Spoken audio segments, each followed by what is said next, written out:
welcome to CFC Fan TV. This is our Premier League Pizza Roundup. We are in the wonderful Quatari, which is on Kilburn High Road, so come and check it out. As you can see, we've got all this wonderful food as usual, and it's been a very, very eventful weekend.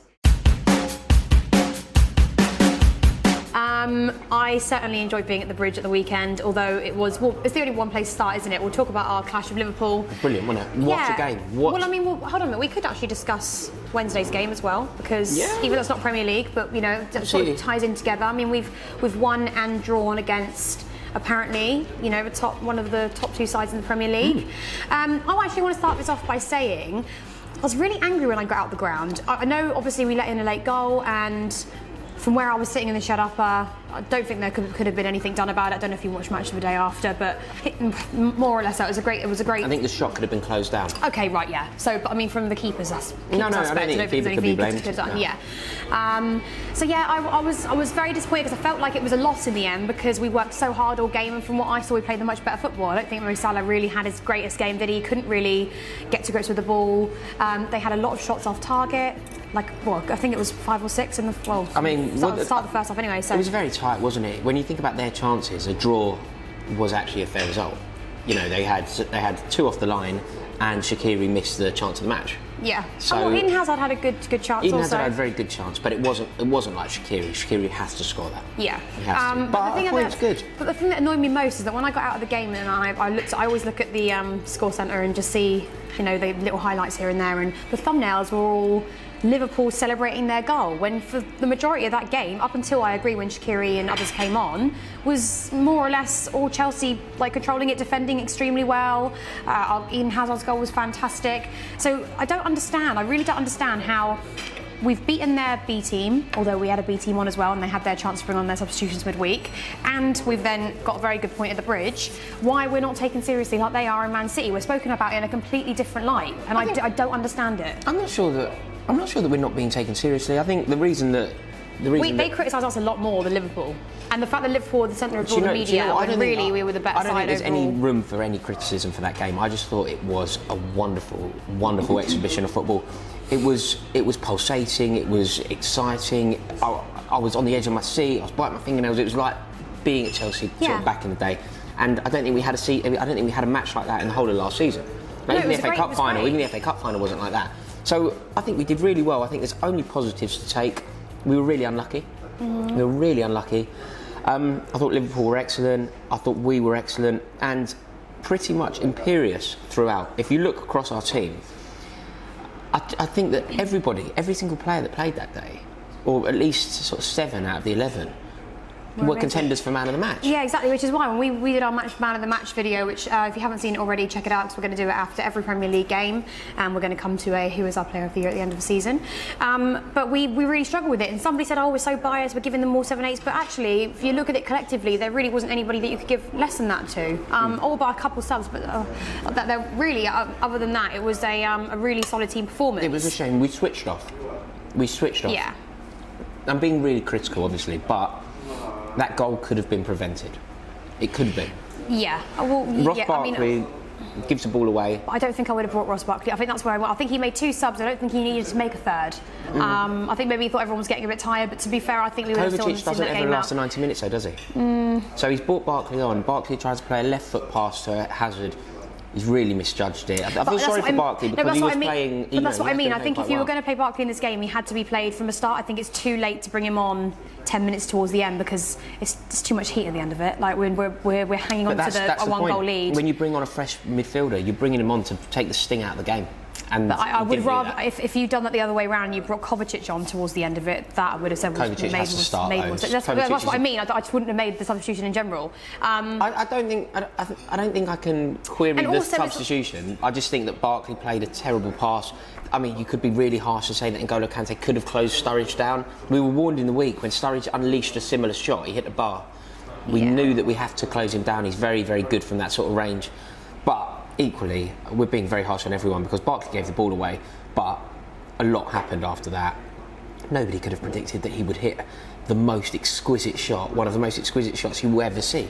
It was. Like, It was. a peach. I didn't even. I was so like. Really? Have you seen it on slow motion? No, I haven't seen it in slow motion. I didn't It's really unbelievable. rewatch it. The size of the gap as a keeper dives, the size of the gap above his hand is the exact size of a football. And that's where he puts the ball. It's the only place in the whole pitch, and the whole net, where it could have got in. Yeah. And he found his way. So, I mean, you've got to take your hat off to Sturridge.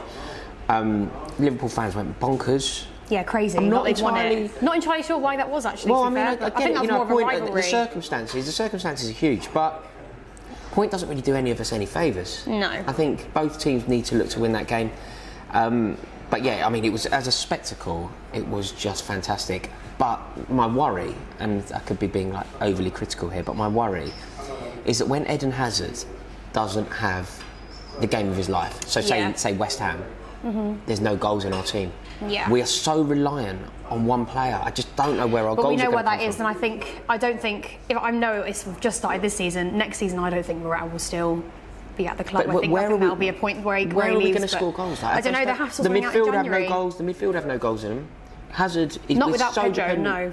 No, but the three, I'd say, Hazard, Jorginho, Kovacic, three, yeah. Those three have a combined total of maybe 10. If we, Yeah. You've got to remember, Frank Lampard was scoring 30 from that position. So there's no goals in the midfield, which means the front three have to be scoring. Hazard, obviously, is going to contribute. Morata and Giroud combined 12, 15. Then Willian and Pedro combined 15. Yeah, I mean, not enough goals. I honestly don't know. I think, like I say, we are only starting to go into October. But I said I'd leave it up till Christmas and we'd see where we are then. Right. Obviously, by then, if things haven't changed, then you just cannot. I'm obviously dreaming of the league, right? But our hunt for the top four is looking very solid. Oh yeah, of course, very solid. So we have to be very happy with the way it's all going. No, I think I'm really happy. I think the way we're playing football, I desperately want Pedro to come back. I think we miss him just as a sub. I think he's not only a fresh pair of legs. He's a very fast player. I'd start him as well. Yeah, he's a very good starting player. He's a very good substitute. He's everything. He's all round for me. So he's got a few goals already this season. So for me, I would want to see him feature as much as possible. But overall, I think it was a very good week for us, and no major complaints there. Next up then, and it must be discussed, is United. They lost 3-1 to West Ham. West Ham obviously have picked up their form very quickly. I don't know whether they deserve amazing credit, because obviously United are going through a situation behind the scenes which we obviously don't know about, but a lot of it centres around Mourinho's. They do deserve praise. They were good. They were good, yeah, but I'm just saying that it's not that, but they're not playing against the best United side you've seen in quite a while, are they? So in terms of, you all want to know what's going on with Mourinho. I think it's, for me, I just think it's a bit sad, I think there are a lot of times when I stick up for him and a lot of fans don't appreciate it, but I do see how he just demands such a high standard, and for the likes of John Terry and Frank Lampard, they obviously admired that and did whatever they, could to please him, and they, sort of just let it go, and they obviously won a lot of trophies with him. But I think in this day and age, when you're dealing with a player like, say, Paul Pogba, who obviously is one of the biggest footballers in the world, he's not really going to be told what to do to a certain extent. So the thing is, I think that's really harsh on Pogba. Do you? Yeah, I genuinely do. It's hard to say. We don't really know what's going on. I don't like to get involved in it, to be honest. I don't like to have an opinion. In Mourinho versus Pogba, I thought it was very telling that the fans of Manchester United backed Mourinho. They booed Pogba when he was subbed. Oh, did they? I don't see that. But we've seen this all before. For me, I think in a Mourinho versus Pogba situation, I think that Mourinho is at fault. We saw how good Paul Pogba can be at the World Cup. He literally carried his team to the biggest accolade in football. He is a phenomenal talent, and Mourinho should be doing his best to get him playing, not causing a rift. I don't know what their issue is. But the footage that came out that we saw? Yeah, that wasn't good. Mourinho knew that was being filmed. That was organised via Sky. That footage, I feel like Mourinho's playing some sort of game here. For me, I think Paul Pogba is completely in the right. And if Manchester United, I know they're I'm not telling them how to deal with their situation. They understand their situation far better than I do. But from everything we've seen with Mourinho, we've seen this all before. I think that as a club, they should be backing Pogba and thinking about Mourinho being the problem, not the other way around. You? Yeah. To a certain extent, I think United obviously I'd be very surprised if their club weren't thinking of somebody else to potentially come in. Definitely. Zidane, yeah, of course. Conte. So I think they do have a couple of options now, which back when, if you think about it, back when Mourinho first signed for United, there wasn't really any other. Conte just comes to Chelsea. Zidane, I don't think was an option years ago. So I think now is the time, if they wanted to change things up, they could do. But I think they have to be very careful, because United, I think, are one of the teams where they would stick with the manager long term, as long as possible, as if they could do. Chelsea aren't obviously afraid to sack the manager a year after. But I think they do have to be very careful, and I think United, ever since Alex Ferguson left, let's not blame it on Mourinho here, they haven't been able to get their team properly in sort of line, and I think Mourinho's come in and actually made some improvements there. I just don't know whether Mourinho's work ethic now will work again, because players in this day and age, you don't have. Wait, they're out of the title race in September. I completely agree, but I'm just saying, and that's what I'm saying. I don't know whether it time's up now, because you don't have the likes of Frank Lampard, John Terry, or whoever. I mean, I don't want to say Steven Gerrard because I don't like him, but you know what I mean. You don't have those old players that actually would appreciate maybe a very, very strict manager. See that thing that JT said? I don't know where I watched it, but he said something like, I think I read it in an article. Mourinho like blatantly outed him in front of whoever else, and JT, he couldn't understand it, and then when he went on to play, he had a great game and scored a goal, and Mourinho just smiled at him because he knew how to get that out of him. Yeah.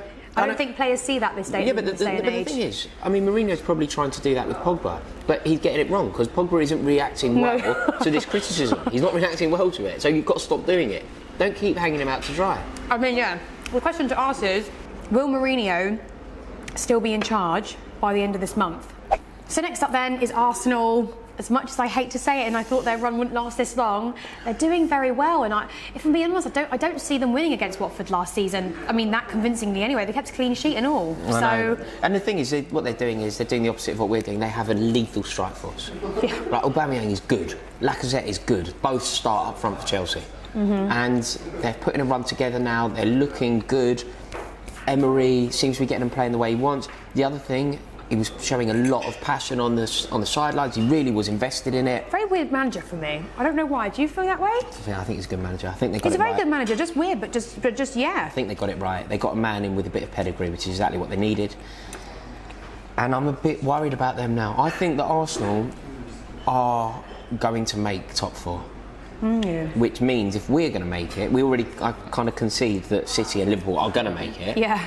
If Arsenal also make it, it means we're relying on Tottenham dropping out of it for us to make it. Yeah, which I think will happen, because I think Tottenham have got way too much going on this season to, like I said, I don't think their lack of signings will affect it too much before Christmas, but I think after Christmas, and you always see a change in teams after Christmas, the bottom start improving, because somebody who's right at the bottom can just, climb up 4 or 5 places. Again, the top differs because you have a lot more derbies and whatever else. But yeah, I think it will get more difficult. I think for Arsenal at the moment, they're just being left to get on with their job, because there's way too much commotion around other teams. There's been a lot of Chelsea-Liverpool 2 games in 1 week. City are obviously 4-5-0 here, there and everywhere. And there's loads of talk about Mourinho, and that's all the press are really focusing on at the moment. So Arsenal are just being left to get on with their job and do what they do, and it's working out for them. Troops and that are buzzing. I'm going to see Troops actually on Wednesday, so maybe I'll do a live for you all. Good idea. And last but not least, we are going to talk about Fulham, my neck of the woods, where I live. Listen, for all the teams who spent a lot of money, who seem to really invest in, trying to stay up in the Premier League this season, for what we saw in the summer, it's really not worked out for them. They lost 3-0 against Everton the weekend. To me, Everton aren't a strong team at all. They're very unpredictable. Fulham could easily go there and win that game. It's not the hardest match they're ever going to face. And for me, they're dropping too many points against teams where they need to be picking up the points. Absolutely. It's a bit like us. We need to pick up our points against the top 4. Mate, they need to pick up their 20. Spent a lot of money, and I actually think their manager, like Djukanovic, our former player, I think he's in danger there, because they felt like a side that were really, really going to be a safe Premier League side. And they've made some very good signings. Schürrle, Seri, Mitrovic, they're good players, but it really isn't happening for them. And losing 3-0 at Everton haven't been good. They really haven't been good. Do you know what I see this as, though? I'm starting to see this now more, because I didn't really pay too focus on who we were going to sign in the summer. We made some good signings, but when I look at that now, it's very reminiscent of them. They're investing a lot of money. They thought, right, we'll get this player, and this player's good, but they haven't actually thought collectively will all these players work well together, and actually it doesn't work out. It doesn't seem to be, not at the moment. And if they don't sort it out soon, they're going to be adrift. And they're not going to be, I don't think they're going to be the sort of, like the fighting team, the team that's going to scrap for their lives. It's not like a Sunderland, no. Cardiff. Well, yeah, Cardiff are terrible, but they're going to fight. You can tell under Warnock they're going to fight for every single point. Yeah. Fulham, it's not a club that's built like that. It's a very passive club, and unless they sort it out soon, they're in trouble. I'm not. It'd be. Do you see that Sessegnon chance as well at the beginning? It could have been so different. Sessegnon hit the bar, to put them 1-0 up.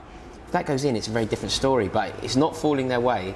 And Fulham's a good away day for us as well. I'm happy for them to stay in the Premier League. I don't want them to go down. No, it's great for them. It's right next to my house. It's easy away day. Really, you take over there. Yeah, it's a great away day. Certainly don't want them to go. In fact, the teams I want to go down are always teams far for my away. travel. Yeah. Well, and it's not only about being far away. Like I want Leeds to come up. Dream. Like Leeds is miles away. Oh, that's different. But I'd love Leeds up. So I'd love Sheffield Wednesday up. But I'd definitely like to say goodbye to Burnley. Cardiff, Burnley. Any team that's too far, Cardiff, too much of a pain in the arse to get Southampton. Southampton, the train's always cancelled. They're cancelled next week. Yeah, it's very, very annoying. But other than that, no, like I say, I do think Fulham are in trouble, and I think they need to pick up some points before Christmas, not start panicking after Christmas, because I do think it'll be a bit too late by then. Do you think they sack their manager? Yeah, and I think they're not afraid to either. That's the spirit. Yeah, I'm just being honest. But there's no. You have to look at it from this way. Imagine you spend that amount of money and your players aren't performing. Of course, the manager's going to lose his job straight away.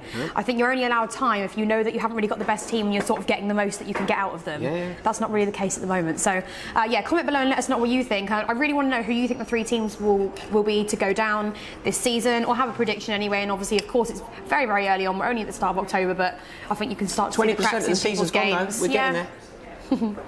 So how do we rectify that? Let us know. We'll leave it up to you guys. Comment below, and of course, if you like this video, click the subscribe button and give us a thumbs up. I know I look that good today, but shut up, lies.